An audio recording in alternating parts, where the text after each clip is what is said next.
Good morning and good evening, everyone. It is my great pleasure to welcome you all to our session on restoring cross-border mobility. Over the last year, the COVID-19 pandemic has all but decimated the aviation, travel, and tourism sector, wreaking havoc on economies, international mobility, and the movement of people and essential goods. Seafarers are stranded, thousands of planes are grounded, and millions of jobs and dollars have been lost. But science and technology and global cooperation has offered us a light at the end of this dark tunnel. And the World Economic Forum is dedicated to using its platform to restore international mobility in a manner that is safe, clean, and inclusive. The last few years, we've worked on addressing travel and border security by harnessing technologies such as digital identity, distributed ledgers, and biometrics to keep travelers and destinations safe. We've also worked very closely with the health sector on protocols for pandemic preparedness. However, 2020 has further reinforced the need for these sectors and others, like global supply chain and transportation, to work together. The Common Trust Network is the forum's platform for stakeholders in tech, health, and mobility to address the challenge of trust in health data and credentials for the purpose of travel and commerce. The network brings together multiple governments with providers and users of digital wallets and health passes to establish common standards, protocols, and registries for the trusted sharing of test or vaccination records, putting the individual at the center and empowering them with access to their most important health information. This is first and foremost a health challenge, which has drastic impact on aviation, tourism, shipping, and supply chains. And I implore all relevant stakeholders to join us as we tackle this shared challenge to create a global public good. I'm pleased to hand over to our moderator for this session, Keir Simmons, Senior International Correspondent from NBC News, who will lead our discussion with our esteemed panelists. Over to you, Keir. Hey, Lauren, thank you very much. Lauren Upping there, Head of Aviation, Travel and Tourism for the World Economic Forum. And what a year in tech and in health and in travel. An extraordinary year, a challenging year. We have a great panel to talk about all of the issues that it's raised and the positives that we've seen. We have Dr. Harsh Vardhan, the Union Minister for Health and Family Welfare, Science and Technology and Earth Science of India, and Chairman of the Executive Board of the World Health Organization. We have David Sin, co-founder, Group President and Deputy Chairman of Fullerton Health, Robin Toombs, CEO and co-founder, YOTI, which, as you know, stands for Your Own Trusted Identity, and Sabrina Chow, President Delegate at BIMCO. A stunning year, and a year in which big tech has taken off. People have had to find new solutions, and also a year where we've seen nationalism and protectionism, a countervailing force, if you like. Just to give one example, just think about the split screen of this. In Europe, right this week, you have this unedifying image picture of governments squabbling over who should get vaccines first, whereas in India, you've just seen India airlift 5 million vaccines to the Indian Ocean region, to Myanmar, Bangladesh, Mauritius, Seychelles. And India is doing that right at the moment where it is just beginning to try to vaccinate its own more than 1 billion people. And of course, that Indian solution is the right solution when it comes to vaccines, because we know that unless you vaccinate the whole world, you don't tackle the coronavirus. But what that just illustrates is how we are battling in the world with these two countervailing forces, what we need to do versus the panic and the fears and the concerns of populations and countries. So if I can start with you, Dr. Vardhan, could you just give us the picture? I mean, you're clearly somebody who likes hard work. While you are a minister in India, you also, during the pandemic, took the chairmanship of the executive board of the World Health Organization. Could I start with you with the question, what are the positives and what are the negatives that you've seen in the past year? And what do you see as the challenges and the hopeful signs looking forward? I think if I could correctly follow what you asked me was that what is the greatest challenge right now for restoring this cross-border movement of people and various goods and of course other things. You see, the COVID-19 pandemic, it has gravely wounded the world economy with serious consequences, impacting all the communities all across the world and individuals. It has also hit supply chains, and it has therefore impacted trade and development in a major way. Moving rapidly across borders along the principal arteries of the global economy, the spread of the virus has benefited from the underlying interconnectedness of globalization, catapulting a global health crisis into a global economic shock that has hit the most vulnerable the hardest. Dr. Vardhan, you hear me? You're back. In the context of public health, I would, since I look after health and science and technology, I will be focusing more on the public health side of it. And I would say that in the context of public health, clear, transparent, and timely sharing of crucial information on public health emergencies by undertaking rapid risk assessment and disseminating the risk. This is the key to striking a balance between public health and trade and also travel.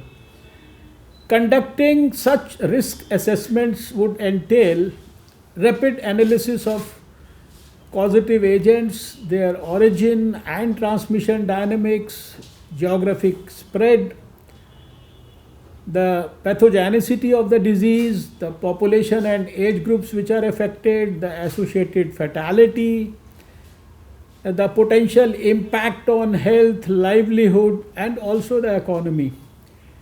Additionally, it is imperative to have standard operating procedures to streamline operations of international contact tracing also. In the context of COVID-19, detection of mutant variants in some of the countries, which has led to resurgence in cases, this has emerged as another impediment in dialing down the existing travel and trade restrictions that countries have put up in a bid to restrict the spread of COVID-19. So, although we have to ultimately develop the mechanisms, from where we were 1 year back, I think a lot of things have improved further. But certainly we have to act with a lot of patience also, and with a lot of meticulous precision and vision, and take care of the whole issue in a very, very, I would say, dedicated, sincere, committed, and scientific manner. Okay, Dr. Vardhan, that's a great kind of sets up for us, if you like. David Sin, you'll correct me if I'm wrong. I think you have 12,000 medical providers around the world in 9 countries. So that's quite a logistical challenge. What have been your breakthroughs and your frustrations? Oh, thank you, Ken. Good day to everyone. I think being APAC's largest managed care organization, currently with about 13 million patients across the markets you mentioned, we have been, and we've been blessed to partner with governments across the region. We have also been working to enter into multiple PPPs with the public health system. And I think, if I may just pick up a point, some of the challenges we faced, as Minister Vardhan had said, is really an efficient and timely sharing of information, not just within the public health system, but really between the public and the private health systems as well. We have been an integral partner to governments and health systems, especially in COVID. Our own experience in Singapore, being one of the first few countries to implement large-scale COVID-19 vaccination programs across the country. We today run 50% of the country's vaccination centers, in partnership with the Ministry of Health here in Singapore. I think we face multiple challenges.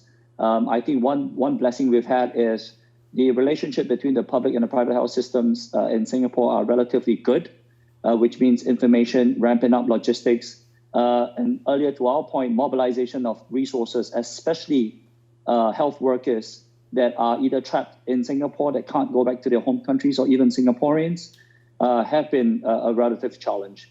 From our perspective, as we serve close to 4,000 patients a day across our facilities in vaccinations, we run into all sorts of challenges, from scheduling patients to applying and administering the vaccines to ensuring that patients and would-be customers would stay on for observations. I think it's also been important for us to highlight that prior to vaccination, and this is really important because you also want to be in a position to effectively test, screen for on a large-scale basis for COVID-19 across the region, not just in one country, but across borders. And the policing, or rather the auditing of such testing and screening capabilities across the 10 countries that we're present in do present quite a bit of SOP and protocol challenges. I think the last point I would say, and this is really not so much a call to action, but really our own experience, is really the more private institutions and private organizations look towards entering into PPPs with the public systems, be it the health, the travel, the economic ministries, the better it is for all of us across the world. That's your cue, Robin Toombs. I have to ask you one question, which is, what is that kind of cell phone to the left of your shoulder? And then, of course, just pick up from where David left off there, because what you're trying to do is to create integrated tech that can enable people to travel more easily, both in terms of work and in terms of vacations, holidays. Yeah, hi, Keir. I think, the biggest challenge for us as a business has been, we were able to do a lot of things online, and this is a very good example of that. Using video conferencing, we can actually do a lot of work quite quickly with lots of people who otherwise we might have had to wait to book meetings and go and see them, and sometimes actually that slows people down. But in other areas, it's really, really difficult. So we've been working a lot with biotechnology and health labs, and actually not being able to go and see those people, to work on the machines, to understand how we need to interact with those machines. You really need to be able to go and see people and work with them in the lab or in their offices to do that. And that's been a real challenge. And we've seen how a lot of those biotech companies, they need to be able to move their wet mixes from Poland to the US. And, at the moment, that's really difficult. There aren't as many planes flying. The planes may not go direct. You've got to keep that really cold. So there's a huge amount of challenges because the travel sector is effectively at the moment not kind of open skies as per normal. And I think probably the biggest challenge, but also hopefully the biggest opportunity, is to kind of restore trust in that kind of sector where people can, across countries and across sectors and across relying parties, actually be confident that somebody in the maritime sector has been tested. That might be on board ship, or it might be at the last port, but you need a really efficient way for all employees and all people, including passengers, to be able to prove who they are, prove that they've got the right credentials to do X or Y. And without that, I think the world's found it actually very difficult this year to kind of scale up some of the testing, some of the ways of then relying on that. And, clearly, if you want to go to Gdansk for a day, but you've got to go into you've got to go into lockdown for 10 days, quarantine, you don't go. So, there's a huge amount of challenge there. We need a system which is interoperable and allows lots and lots of businesses to trust the relying kind of information credentials from other businesses and from other individuals. That's so interesting. Even in the tech world, face-to-face is valuable. Sabrina Chow, you know all about these challenges of just moving people around. How tough has it been, and where have you had successes despite that? Thank you, Keir, and thank you for putting me last, because I think, it actually makes a lot of sense that we hear from the government, the health sector, the tech sector, and I can present you a problem that requires everybody's help to resolve this, and that comes into the maritime sector. I think overall, in line with this topic, restoring cross-border mobility, that in terms of the transportation of goods, that pretty much has throughout the pandemic been efficient.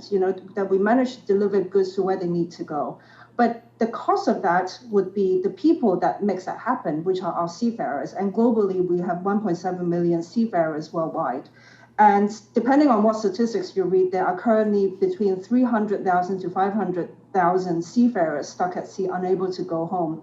And it is exactly because there's this breakdown of trust between governments and between borders that don't allow, our seafarers that, provide all these goods and services to all the countries and all the people that we use at our home, that they're not allowed to get home because there's this breakdown of trust. And if you think about the complexity of the issue, Robin talks about, the infrastructure that needs for it to happen. You need the frontline health worker to administer all these test kits and vaccinations. So it is a huge, huge problem. And you're at the complexity of a ship with a crew, let's say an Indian crew that goes from China to Brazil, and the contract is up and they need to get home. And then number one, there's no flight to get them from Brazil back to India. And number two, they probably need visa for them to be able to get off the ship. And number three, they need to have a valid test kit to show that they are COVID negative.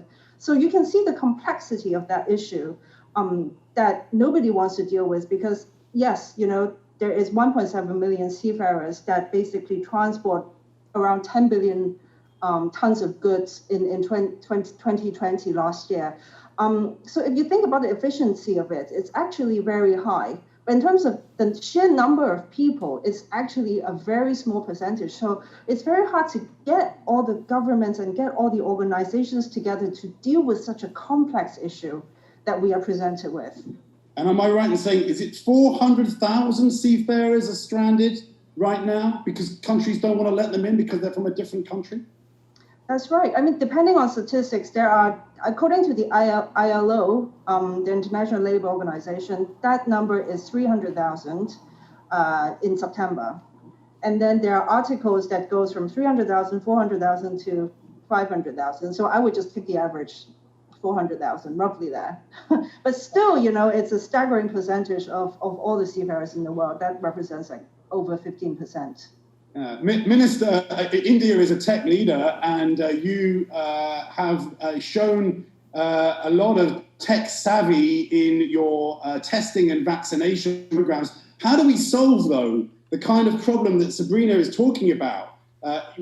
With India, 1 billion people, how do you get them all integrated? And then how do you solve the challenges of cross-border mobility? Well, I would like to offer my comments on the situation existing right now, where we stand, whether it is in India or anywhere else in the world.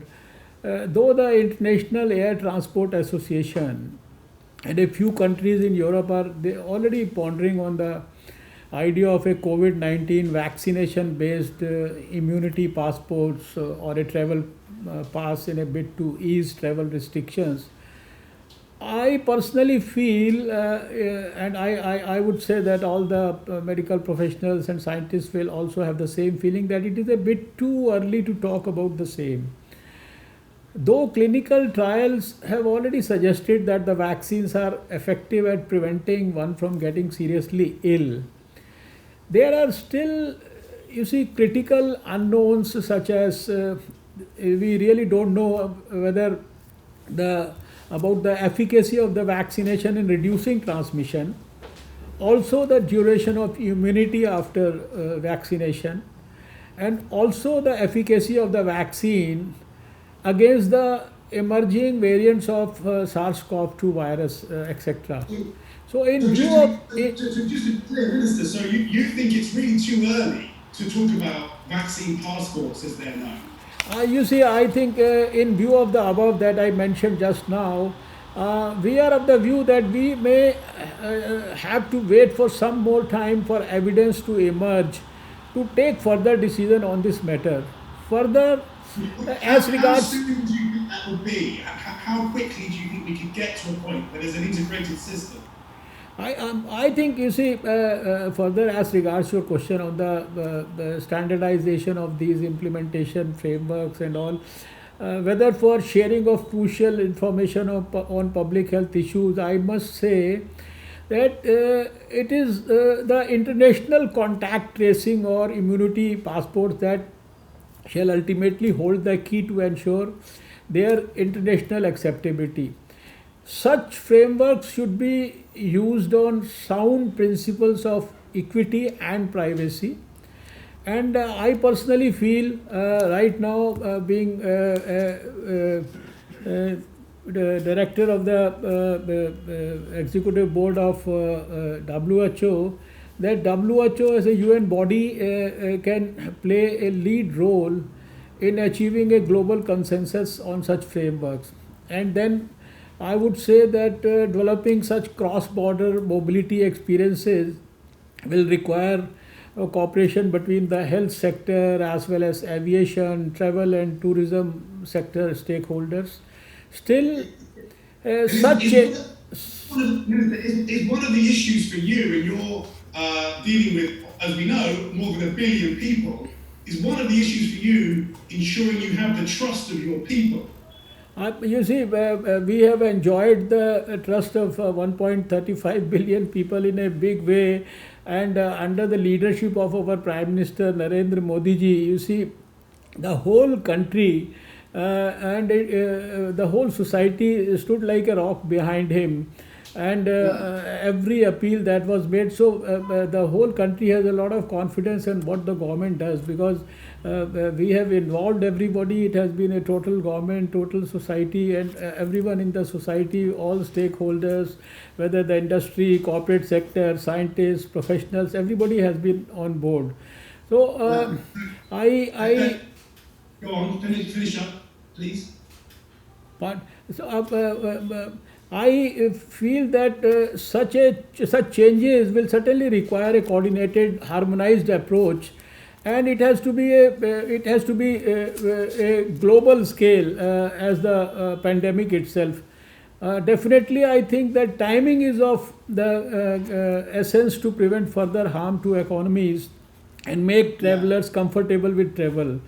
Then, of course, from the scientific side, I would say that recognizing that scientific consensus around testing and immunization is not yet mature enough, and that global guidance around testing has yet to be developed. There is an urgent need to design a flexible model that can help us move past the current fragmentation, and that can evolve and adapt as the science matures. And Some really important points there. David Sin, trust. Are we really going to have vaccines we can trust? Will people trust them? That's your wheelhouse.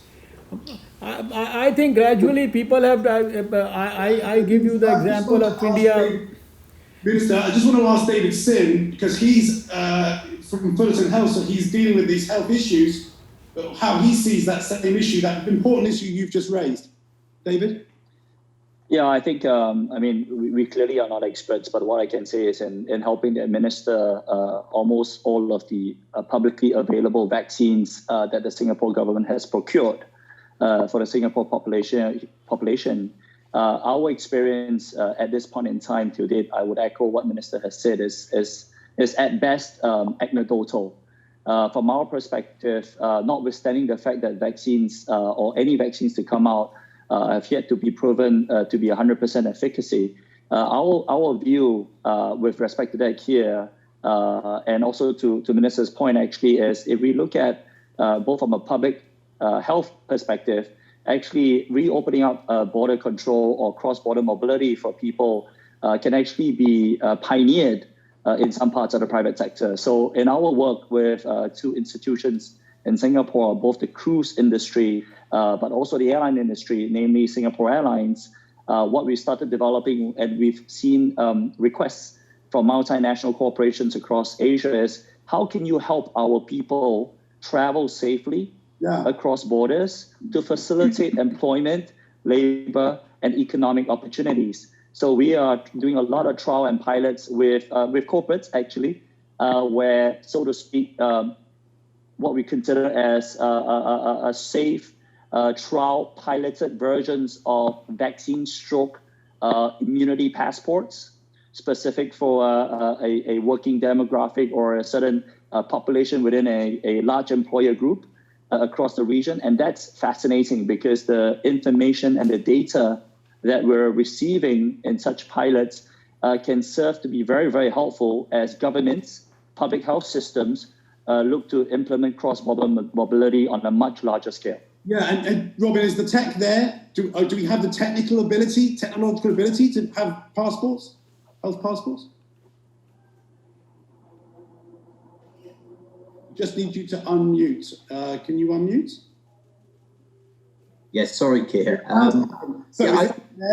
think that the tech is there to do this job. I think there's a risk management issue that over the next 3-6 months, as Israel, the UK, other countries who get a larger percentage of vaccines into arms, we are going to learn from that data how much of a risk it is to allow somebody onto a plane, who's got a vaccine. Will they still be at risk of transmitting, even if they're protected to a high degree to themselves? I think a lot of that data... Understood, but just in terms of the tech side, there are lots of different bits of tech.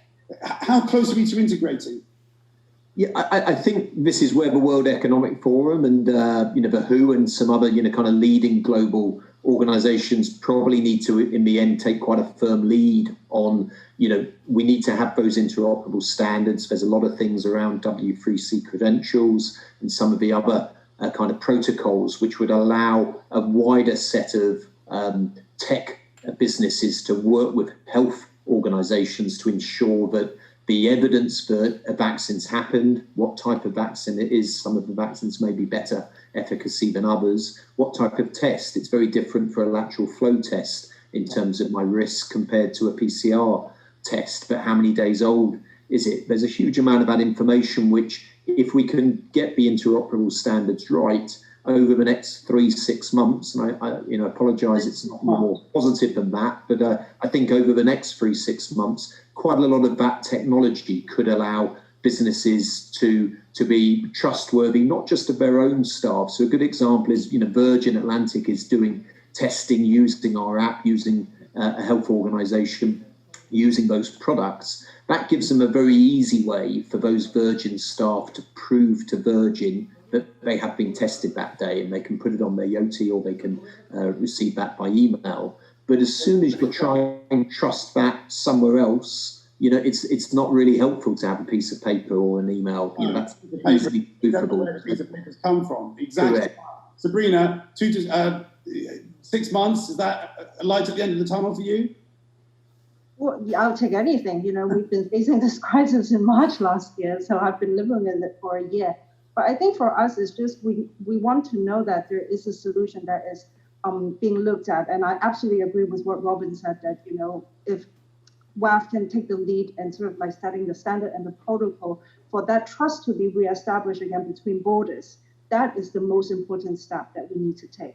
Because with that, with the trusted technology, with the trusted medical solution, then everything will come. The flights will come, our seafarers can go. Yeah, okay. Sabrina Chow, Dr. Harsh Vardhan, Minister, Robin Toombs, David Sin. It's been a great conversation. We could keep talking. It's such a huge challenge. We could keep talking for a long time. And we now do have, for those invited participants, another 30-minute dialogue and discussion. So if you're taking part, then please just stay online and we'll be back with you. But I just want to thank Dr. Harsh Vardhan, Union Minister for Health and Family Welfare, Science and Technology and Earth Science of India, and Chairman of the Executive Board of the World Health Organization, so much for joining us for this 30 minutes and for really painting a stunning picture of both the opportunities and the challenges that a country like India faces and the world faces. So thank you very much, guys, and we'll continue the conversation.